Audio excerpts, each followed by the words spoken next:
Bonjour à tous. Le plaisir de vous voir, du moins certains d'entre vous, même si on n'est pas la possibilité d'être ensemble physiquement, ce qui est toujours de bons moments.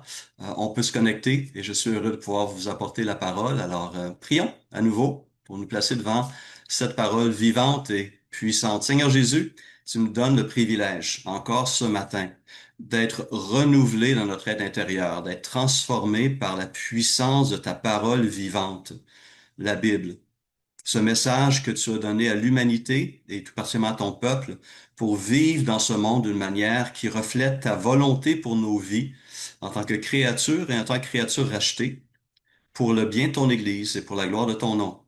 Alors merci de nous renouveler par elle dans notre marche et pour ta gloire.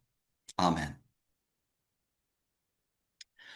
Alors, est-ce qu'il y en a qui se rappellent le rêve de notre pasteur Luc Joël qu'il a partagé avec nous dimanche dernier?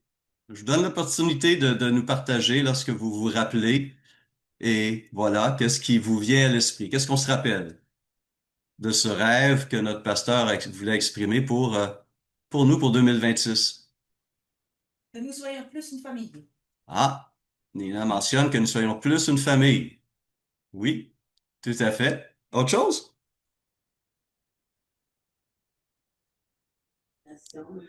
Qu'on fasse pas des passerelles afin d'éliminer justement tous les différents.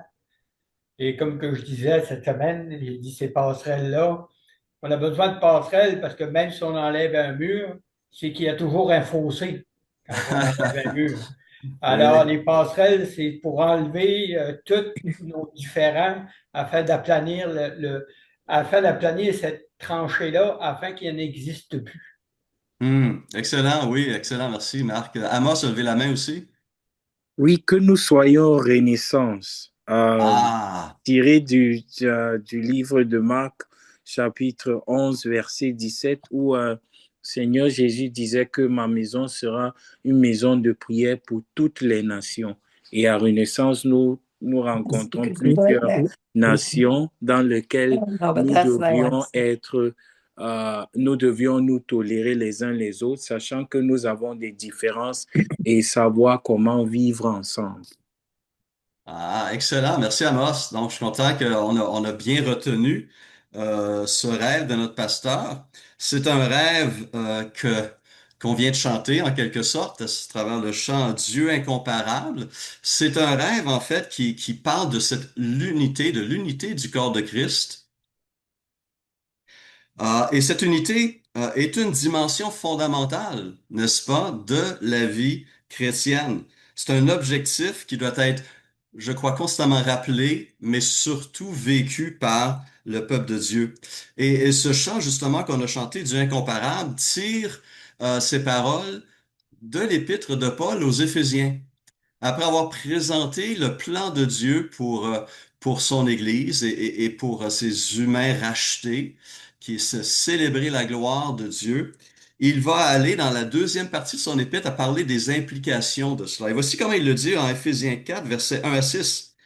Il dit, Je vous encourage donc, moi le prisonnier dans le Seigneur, à vous conduire d'une manière digne de l'appel que vous avez reçu.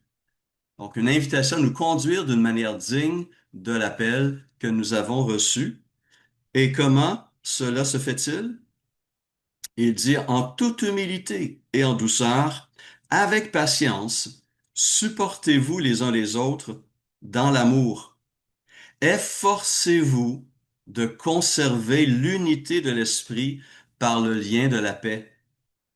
Et il y a un seul corps et un seul esprit, de même que vous avez été appelés à une seule espérance par votre vocation. Il y a un seul Seigneur, une seule foi, un seul baptême, un seul Dieu et Père de tous. Il est au-dessus de tous, agit à travers tous et habite en nous tous. Donc on voit toutes ces choses qui nous unissent, n'est-ce pas? Ces choses qui sont importantes au cœur de Dieu et au cœur de notre Seigneur. Donc il n'est pas surprenant de réaliser que Jésus prie et a à cœur cette unité. Elle était importante à ses yeux. En fait, il en fait une de ses requêtes principales, une de ses requêtes centrales dans la prière qu'il adresse au Père en Jean 17. Et nous sommes rendus vers la fin de ce chapitre, un chapitre qui nous présente le Seigneur qui intercède d'abord pour lui-même, auprès du Père, les versets 1 à 5. Ensuite, il intercède pour ses premiers disciples qui sont autour de lui au moment où il prie, dans les versets 6 à 19. Et à partir du verset 20 jusqu'à la fin du chapitre, il va prier pour nous, les disciples qui ont cru suite au témoignage de ses premiers disciples, ce témoignage qui s'est propagé à travers le monde dans sa prière, donc sacerdotale. Regardons ensemble ce qu'il demande dans les versets 20 à 23 lorsqu'il commence à prier pour vous et moi. Jean 17, verset 20. Il dit, je ne prie pas pour eux seulement, en parlant des 12 pour lesquels il venait de prier, mais encore pour ceux qui croiront en moi à travers leurs paroles, afin que tous soient un, comme toi, Père, tu es en moi et comme je suis en toi, afin qu'eux aussi soient un en nous, pour que le monde croie que tu m'as envoyé. Je leur ai donné la gloire que tu m'as donnée, afin qu'ils soient un comme nous sommes un, moi en eux et toi en moi, afin qu'ils soient parfaitement un, et qu'ainsi le monde reconnaisse que tu m'as envoyé et que tu les as aimés comme tu m'as aimé.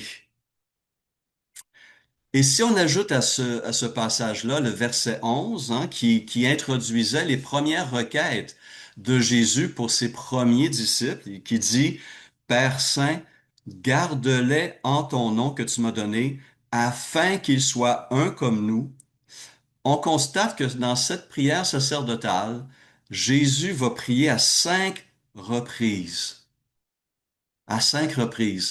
pour l'unité de son peuple. Et c'est intéressant, c'est encourageant de savoir qu'en faisant cette prière-là, Jésus était convaincu que la bonne nouvelle allait être annoncée bien au-delà des frontières d'Israël, bien au-delà de la nation juive, pour inclure les peuples de toutes les nations et de tous les peuples. Il était conscient par ailleurs en même temps que cette croissance, cette diversité croissante allait introduire éventuellement des tensions et parfois il y aurait des menaces à l'unité qui allait surgir.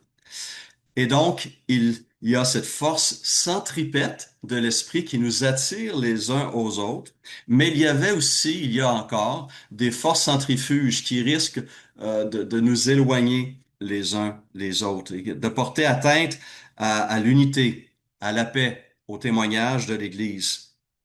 Et lorsqu'on regarde les premières années de l'histoire de l'Église, n'est-ce pas? On constate ces dangers. On constate des tensions, ont surgi et ont porté atteinte à cette unité et l'Église a dû intervenir pour restaurer cette unité. On pense par exemple à ces tensions qui ont surgi entre différents groupes culturels dans la toute première Église, l'Église de Jérusalem, n'est-ce pas? En Acte 6, on lit ceci, qu'à cette époque-là, alors que le nombre de disciples augmentait, les hellénistes, donc les chrétiens juifs de culture plus grecque que judéenne, les hellénistes murmurèrent contre les Hébreux parce que leurs veuves étaient négligées lors des distributions quotidiennes. Il y avait des tensions qui surgissaient parce qu'un groupe était désavantagé dans l'aide qui était distribuée dans l'Église. On va voir plus tard aussi des tensions qui vont surgir autour des enseignants de la parole. Paul, par exemple, souligne cette tension qui existait à Corinthe. Dans sa première lettre, au chapitre 1, il dit ceci, verset 10. Je vous supplie, frères et sœurs, par le nom de notre Seigneur Jésus-Christ, de tenir tous le même langage, qu'il n'y ait pas de division parmi vous, mais soyez parfaitement unis dans le même état d'esprit et dans la même pensée. En effet, mes frères et sœurs, j'ai appris à votre sujet par l'entourage de Chloé qu'il y a des rivalités entre vous. Et de quoi s'agit-il? Quel genre de rivalité? Eh bien, il va le préciser, verset 12. Je veux dire par là que chacun de vous, donc on voit que c'était pas mal avancé le problème, chacun de vous affirme, moi, je me rattache à Paul, moi à Apollos, et moi à Céphas, et moi à Christ. Paul répond, Christ est-il divisé? Paul a-t-il été crucifié pour vous? Ou est-ce au nom de Paul que vous avez été baptisés? Donc, il y avait ces tensions qui existaient dans une seule église, ici à Corinthe, autour des enseignants qui avaient exercé un ministère dans leur église. Dans cette même église, des tensions vont surgir entre les riches et les pauvres, des tensions qui se sont manifestées d'une manière encore plus évidente autour d'un geste, d'une pratique qui devait paradoxalement unir les chrétiens, souligner cette unité, et cette pratique était la table du Seigneur. Au chapitre 11, verset 17, Paul dit ceci, vous vous rassemblez non pour devenir meilleur, mais pour devenir pire. Tout d'abord, j'apprends que lorsque vous vous réunissez en assemblée, il y a parmi vous des divisions. Verset 20. Ainsi donc, lorsque vous vous réunissez, ce n'est pas pour prendre part au repas du Seigneur, car dès que vous vous mettez à table, chacun s'empresse de prendre son propre repas, de sorte que l'un a faim tandis que l'autre est ivre. N'avez-vous pas des maisons pour manger et boire? Ou bien méprisez-vous l'Église de Dieu et voulez-vous faire honte à ceux qui n'ont rien? Que vous dire? Faut-il vous féliciter? Sur ce point, je ne vous félicite pas. Et cette première épître aux Corinthiens, comme les autres écritures, vont souligner qu'il y a encore d'autres sources de tension, même parfois entre serviteurs consacrés de Jésus-Christ. Pensons à Paul et Barnabas en Acte 15 qui se séparent sur la façon d'aller en mission et autour de la personne de Jean-Marc. Ou pensons à ces deux ouvrières de l'église de Philippe, Évodie et Syntyche. Paul est obligé d'intervenir publiquement à travers sa lettre qu'il écrit à l'Église pour inviter ses sœurs à se réconcilier, à maintenir l'unité dans l'œuvre. Et on est bien conscient que bien d'autres sources de tension, bien d'autres barrières peuvent être érigées pour nous séparer les uns des autres. Ça peut être notre âge, notre apparence. Ça peut être peut-être moins dans nos milieux, heureusement, mais dans certains milieux évangéliques, nos convictions politiques ou des perspectives théologiques, comme le baptême du Saint-Esprit, le mode de baptême, le divorce et une foule d'autres questions doctrinales et éthiques. Des églises vont être fondées en mettant l'accent sur l'une ou l'autre de ces différences-là. Des églises qui vont cibler, par exemple, un groupe d'âge spécifique ou un groupe socio-économique spécifique, comme uniquement des jeunes familles avec enfants de la classe moyenne, ou des églises qui vont cibler seulement un groupe ethnique en particulier au détriment des autres, où il y a plus de témoignages plus larges. D'autres qui vont donner une importance démesurée à certaines doctrines secondaires et qui va forcément exclure, malheureusement, bien des croyants authentiques. Et donc, conscient de ces dangers qui risquent de menacer l'unité de l'Église, Jésus prend le temps pour prier pour cette unité de la foi. Une unité qui doit se manifester dans l'amour, dans la vérité et dans la mission que Christ nous a confiée. Et lorsque nous nous unissons autour de cette mission, autour de cette vérité, lorsque nous nous aimons réellement les uns les autres, lorsque nous nous efforçons d'être disciples et de faire des disciples de toutes les nations, nous allons manifester cette unité aux yeux du monde. Et celui-ci va croire que le Père a envoyé le Fils, et ce monde va croire que le Fils nous a envoyés, que nous sommes bel et bien ses représentants, et que ce message que nous proclamons est le message de Dieu à l'humanité. Alors, comment pouvons-nous manifester cette unité d'une manière concrète? Parce que lorsqu'on lit ce texte de Jean 17 et cette prière de Jésus, on est conscient que cette unité doit non seulement s'entendre, mais se voir aussi. Se voir dans l'Église, mais le monde aussi doit pouvoir la constater d'une manière concrète. Donc, c'est pas juste une vérité abstraite, elle doit se manifester concrètement. Alors, comment cette vérité, cette unité dans la diversité, doit-elle se manifester? Eh bien, fondamentalement, tout premièrement, à travers une communion fraternelle authentique au sein euh, d'un peuple local. Autrement dit, au sein d'une église locale. Lorsque nous venons ensemble pour adorer, pour chanter, lorsque nous travaillons ensemble pour accomplir la mission de l'Église à travers la mise en commun de nos dons, de nos moyens financiers, de nos talents et de nos dons spirituels. Lorsque nous travaillons ensemble pour l'avancement du règne de Dieu à Québec, nous manifestons d'une manière concrète cette unité aux yeux de Dieu et aux yeux du monde.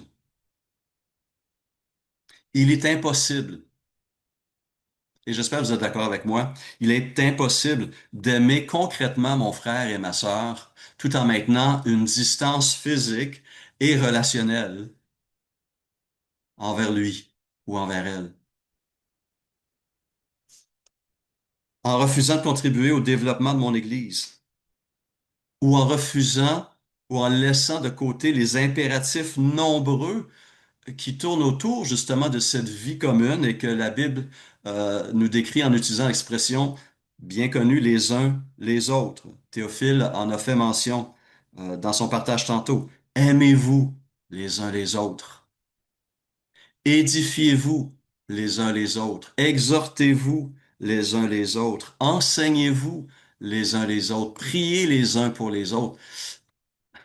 Si je n'entre pas en relation avec mes frères et mes sœurs, ces exhortations demeurent vides. Et mon témoignage aussi. Au contraire, donc, l'Église locale, l'Église Renaissance, ne va pas limiter ses relations fraternelles aux groupes socio-culturels ou ethniques auxquels j'appartiens ou à mon groupe d'âge. Je vais persévérer plutôt dans ce qui caractérisait l'Église primitive, n'est-ce pas? L'enseignement des apôtres. Et ça passe pas simplement par ce qu'on fait maintenant, la prédication de la parole, quoiqu'elle est un élément important de cet enseignement des apôtres, mais aussi à travers des moments que nous passons en groupe, dans les foyers ou à l'Église pour étudier ensemble la parole de Dieu, dans l'enseignement des apôtres, dans la communion fraternelle, dans des prières en commun. Oui, il y a une importance précieuse lorsque je prie chez moi, seul, pour vous. Mais il y a une dimension qui est importante, qui reflète justement l'unité du corps de Christ et qui donne une puissance à ma prière lorsque je m'associe avec mes frères et mes sœurs. Christ veut se manifester d'une manière particulière parmi ce peuple en prière. Et je peux ainsi participer à la prière de mon frère et de ma sœur en disant Amen. Ce ministère de prière dans la louange, dans l'intercession, reflète la réalité concrète de l'unité du corps de Christ.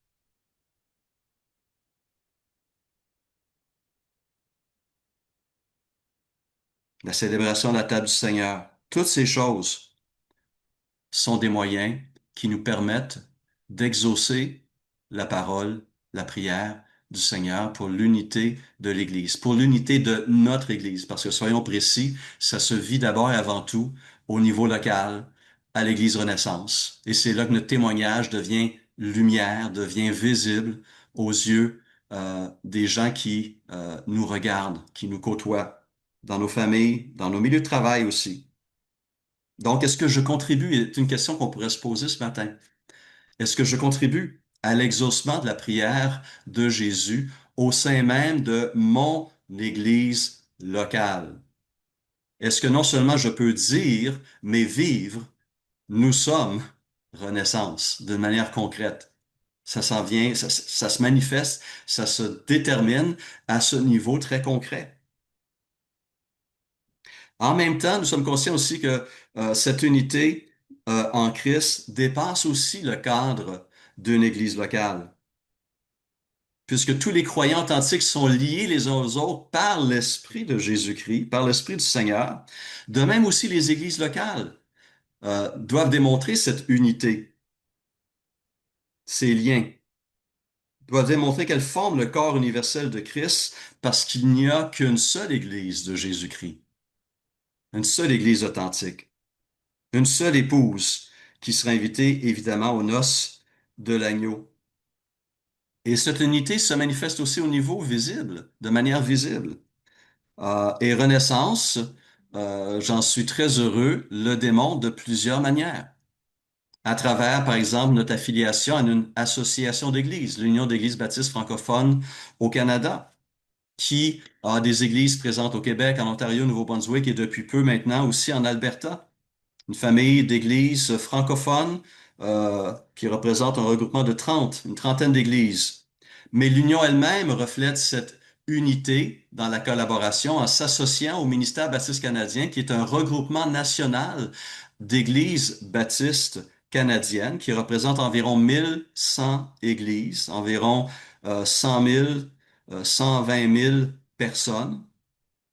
Mais on le fait aussi d'autres manières au niveau national, à travers notre affiliation avec l'Alliance évangélique du Canada, n'est-ce pas? Une alliance qui cherche à unir les évangéliques pour bénir le Canada au nom de Jésus. Une alliance qui rassemble 45 confessions, dont notre famille d'église, l'Union baptiste, qui rassemble 70 organisations chrétiennes, 38 institutions postsecondaires et environ 700 églises locales. À travers ces liens-là, nous avons une voix commune. Nous parlons auprès de la société, auprès de nos élus, auprès des cours des justices, auprès des médias, pour dire que Jésus règne, pour rappeler la souveraineté de Jésus, pour faire connaître la volonté de Dieu, pour bénir le corps de Jésus-Christ. Et nous représentons collectivement environ 2 millions de Canadiens. Nous manifestons cette unité aussi à travers nos rapports interconfessionnels. Pasteur Luc Joël et moi, par exemple, nous sommes membres de la Fraternité des responsables évangéliques de Québec, une fraternité qui sert environ une soixantaine d'églises francophones, anglophones, hispanophones. Plus de 30 organisations sont associées à la fraternité d'une manière ou d'une autre. On peut aussi souligner cette collaboration que nous avons avec l'Église bhoutanaise népalaise qui utilise nos locaux tous les samedis matins. Nous rendons ce service possible, ce témoignage possible auprès d'une communauté. Et j'aurai l'occasion d'aller prêcher bientôt aussi à nouveau dans cette communauté, dans cette Église. À travers aussi les organisations para-ecclésiastiques que nous soutenons. On en connaît, les Gédéons, la Bourse du Samaritain, Porte Ouverte, Wycliffe, Galcom, et la liste pourrait s'allonger. Nous contribuons à l'édification du corps de Christ et nous manifestons notre unité d'esprit à travers ces liens très concrets qui bénissent et qui font connaître le nom de Jésus-Christ. Et lorsqu'on y pense, toutes ces relations-là reflètent des relations qui existaient, qui se sont manifestées très tôt dans l'histoire de l'Église, n'est-ce pas? Pensons par exemple aux chrétiens de l'Église de Philippe qui soutenaient l'apôtre Paul dans son effort missionnaire et qui soutenaient son équipe dans la mission qu'ils accomplissaient en Asie et en Europe. Pensons aux chrétiens de Macédoine, cette province pauvre de l'Empire romain, qui soutenaient les frères pauvres de Jérusalem, qui passaient par des moments très difficiles. Ils les soutenaient avec leurs offrandes. Pensons au Concile de Jérusalem qui a réuni des croyants de différentes églises pour discuter d'un enjeu important sur le témoignage de l'Évangile. Est-ce que les chrétiens païens devaient suivre la loi de Moïse ou pas? Et cela risquait de menacer l'unité du corps de Christ et d'amener une division entre les croyants d'origine païenne et les chrétiens d'origine juive. Pensons à ces lettres de recommandation qu'on s'échangeait pour recommander des ouvriers ou des personnes d'une église à l'autre. Passons à Phoebe. Et dans cette section de Romains, chapitre 16, qui formait une mini-lettre de recommandation pour cette sœur qui devait se rendre à Rome. Regardons par exemple la composition de l'équipe missionnaire de l'apôtre Paul, juifs et païens, et des croyants issus de plusieurs régions de l'Empire romain qui travaillaient ensemble pour la propagation de l'évangile de Jésus-Christ. Tout cela démontre que les églises, tout comme les croyants individuels, ne doivent pas exister en silo, isolés les unes des autres. Les églises sont appelées à collaborer avec d'autres églises pour accomplir le grand mandat donné par le Seigneur à ses disciples d'aller et de faire de toutes les nations des disciples, les baptisant au nom du Père, du Fils et du Saint-Esprit, et leur enseigner à observer tout ce que le Seigneur nous avait prescrit. Comme le soulignera il y a déjà un certain temps le pasteur Warren Wiersbe, il dit ceci que l'harmonie chrétienne n'est pas fondée sur les caractéristiques externes de la chair, mais sur les caractéristiques internes et éternelles de l'esprit dans l'homme intérieur. Il nous faut regarder au-delà des éléments de notre première naissance, race, couleur, nationalité, et bâtir notre communion sur les éléments communs de notre nouvelle naissance. Fin de la citation. Bâtir notre communion sur les éléments non pas de notre première naissance, mais de la nouvelle naissance. Et la bonne nouvelle, frères et sœurs, c'est que compris de cette manière, et je pense que c'est bien de comprendre ces choses de cette manière-là, en un sens, la prière de Jésus a déjà été exaucée. Elle a été le jour de la Pentecôte, lorsque le Saint-Esprit a été donné, lorsqu'une nouvelle entité a été créée sur la terre, une entité nouvelle que le monde n'avait pas vue avant, l'Église de Jésus-Christ, le corps de Christ.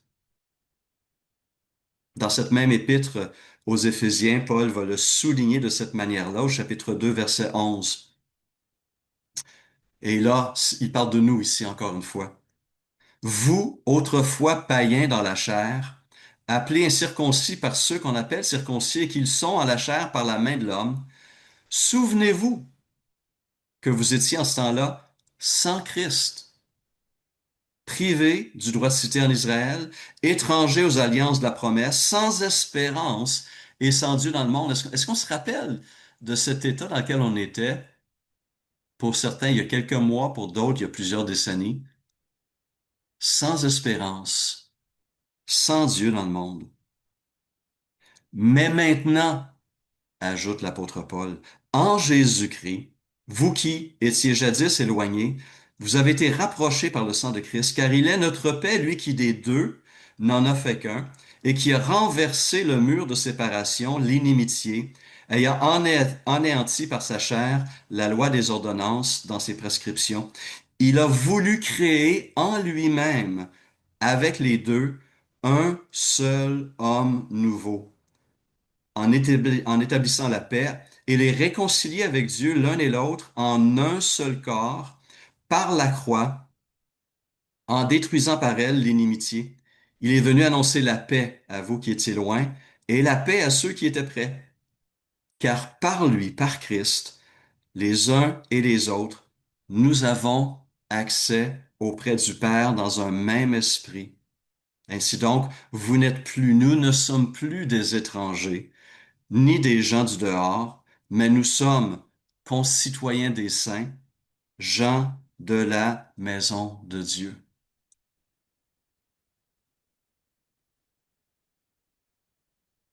Nous sommes membres de la famille de Dieu. Nous avons été adoptés dans la famille de Christ. Nous avons un Père commun. Nous avons un grand frère commun.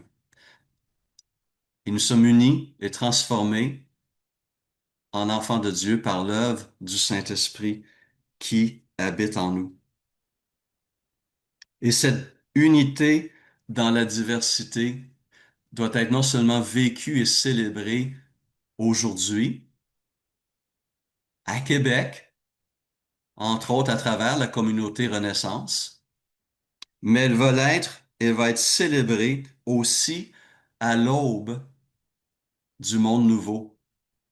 Lorsque Jésus donne à Jean cette vision du ciel et cette vision du monde à venir, voici comment euh, Jean va souligner cette vérité qu'il voit, va souligner le caractère multinational de la communauté de racheté, un caractère qui va rester dans l'éternité, mais qui va être vécu à travers une unité incroyable. Il parle de l'agneau en Apocalypse 5.10 qui a racheté pour Dieu, par son sang, des hommes de toute tribu, de toute langue, de tout peuple et de toute nation. Et on ajoute ceci, tu as fait d'eux un royaume, pas des royaumes, un royaume et des sacrificateurs pour notre Dieu, et ils régneront sur la terre. On va passer l'éternité ensemble. Est-ce qu'on est capable de bien vivre dans le présent et d'apprendre dès maintenant à bien vivre ensemble? Est-ce que, est-ce que pour nous, nous sommes Renaissance résonne, reflète une réalité concrète dans ma vie quotidienne, dans ma vie de tous les jours? Oui, le péché va continuer à exercer une force centrifuge sur les relations humaines. On ouvre les journaux, on écoute les médias, on voit cette force centrifuge qui éloigne les hommes les uns des autres. L'égoïsme, la convoitise. Paul parle des œuvres de la chair et les décrit ainsi: des rivalités, des querelles, des jalousies, des animosités, des disputes, des divisions, des sectes, l'envie. Mais nous avons été unis par une puissance beaucoup plus forte que le péché. Et la puissance de l'Esprit nous invite à nous rapprocher les uns les autres alors qu'on se rapproche aussi de notre Seigneur, du Père, du Fils et du Saint-Esprit. Cette unité du corps du Christ est essentielle aux yeux de Jésus. Elle est une de ses requêtes principales pour l'Église et pour Renaissance. Il veut que l'Évangile continue à rapprocher des hommes et des femmes, des jeunes et des vieux, des gens issus de cultures, de nationalités, de langues, de statuts socio-économiques, de capacités intellectuelles et plein d'autres différences, les unir en lui. Don Carson, ce théologien canadien bien connu, écrit ceci dans son ouvrage intitulé Dans l'intimité de Jésus, justement sur ce passage de Jean 14 à 17, et dit ceci: par cette prière, Jésus indique que, bien que réelle, l'unité n'est pas encore parfaite. Nous constatons malheureusement que les chrétiens n'aiment pas toujours profondément ce qui les unit aux autres chrétiens. Ils préfèrent souvent ce qui les divise. Et c'est vrai, hein? Lorsqu'on regarde l'histoire de l'Église, on va souvent défendre des choses qui vont contribuer à la division, à l'exclusion plutôt qu'à l'unité dans la vérité, mais aussi dans l'amour. Il poursuit, l'Église a besoin de parfaire son unité dans sa pratique, son attitude, son amour, sa compréhension croissante de la vraie doctrine. Jésus a prié dans ce sens. Et un jour, sa prière sera exaucée sans réserve. L'unité en expansion débouchera sur une unité parfaite. L'Esprit Saint travaille pour nous rapprocher et nous garder unis constamment. L'Esprit Saint travaille à travers l'Église pour attirer des gens étrangers, hostiles, pour en faire nos frères et nos sœurs en Jésus-Christ. L'Esprit Saint désire nous voir nous rapprocher du Seigneur Jésus, d'avoir une communion plus intense. C'est ce que Christ désire pour les siens. Mais non seulement pour le bénéfice que nous en retirons, mais pour le témoignage favorable que cela va apporter sur Christ et aussi sur son œuvre. Témoignage qui va contribuer à la conversion du monde. Cette unité dans l'amour va être le témoignage fort de l'action de Dieu en nous. Aimez-vous les uns les autres, à ceci tous connaîtront que vous êtes mes disciples si vous avez de l'amour les uns pour les autres. Et l'amour nous amène à nous rassembler, à nous soutenir, à nous exhorter, à nous encourager, à travailler ensemble, à témoigner ensemble, à bâtir ensemble le royaume de Dieu. Et le but de cette unité, selon notre Seigneur, est justement d'apporter ce témoignage aux yeux du monde. Voici ce qu'il dit, ce qu'il prie au verset 21 à 23. Que tous soient un, comme toi, Père, tu es en moi et comme je suis en toi, afin qu'eux aussi soient un en nous, pour que le monde croie. Pour que le monde croie. Et croit quoi? Que tu m'as envoyé, que Jésus est venu au nom du Père et que nous venons au nom de Christ.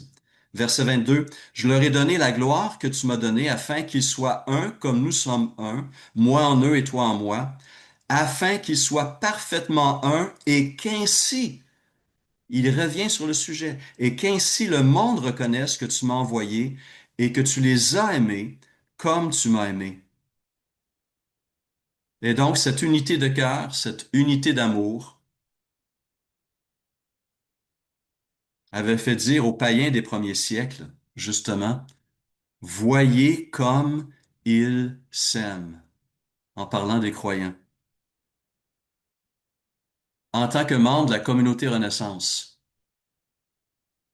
nous devons nous aussi prier et nous devons nous aussi agir de façon à ce que nos contemporains puissent dire la même chose de nous. Puissions-nous vivre ce que nous professons. Nous sommes Renaissance. Nous sommes l'Église de Jésus-Christ. Nous sommes le corps de Christ. Et que les gens qui nous regardent puissent faire la même constatation. Et le tout pour la gloire de Dieu et pour le témoignage que nous sommes appelés à rendre pour le salut d'un plus grand nombre encore. Prions.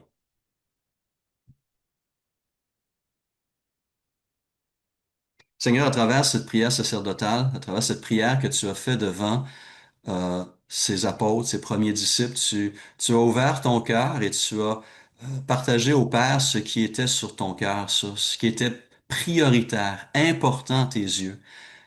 Et Seigneur, on est confronté à cette réalité de ton désir de voir ton peuple, un peuple qui vient de toutes sortes de cultures, de langues, de nationalités diverses. Tu veux voir, Seigneur, ce grand peuple uni en toi, témoignant d'un même message, travaillant pour une même cause, célébrant le même Dieu.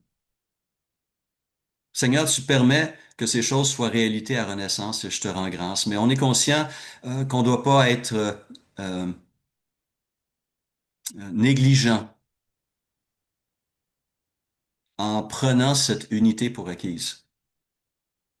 Tu nous invites à demeurer vigilants, à travailler jour après jour, en nous réunissant, en persévérant dans la communion fraternelle, dans l'enseignement des apôtres, dans les prières, dans la fraction du pain, en démontrant aux yeux du monde que ce qui nous unit est tellement plus puissant que tout ce qui divise, en témoignant, Seigneur, que tu as fait une œuvre de grâce, que tu es venu au nom du Père pour apporter cette bonne nouvelle. Et que non seulement tu nous permets d'être unis les uns aux autres, mais surtout, à nouveau, réunis à toi. Transformés par ton amour, transformés par ton sacrifice en notre faveur. Tu as enlevé les barrières, tu as enlevé la condamnation. Tu as pris sur toi le jugement qui allait nous séparer éternellement du Père. Tu as fait de nous des fils et des filles du Dieu Tout-Puissant. Pour toutes ces choses, Seigneur, pour toutes ces vérités, nous te remercions. Puissions-nous être des exaucements de cette prière jour après jour pour ta joie, pour ta paix et pour le témoignage et pour le salut du plus grand nombre, s'il te plaît. Amen. Amen. Et je me Amen. permets, en conclusion, de peut-être donner l'opportunité, si vous voulez exprimer cela de manière concrète, de se réunir ce mercredi soir dans la prière. Nous avons la fraternité qui organise une soirée de prière inter-église. Vous avez vu les informations dans l'infolette. C'est la Semaine internationale de prière du mouvement évangélique francophone. Et à Québec, nous voulons le souligner. Et donc, on vous invite à vous joindre à nous dans un temps de prière, de louange et d'intercession et démontrer de manière aussi concrète cette unité du corps de Christ. Merci. À toi, Théophile.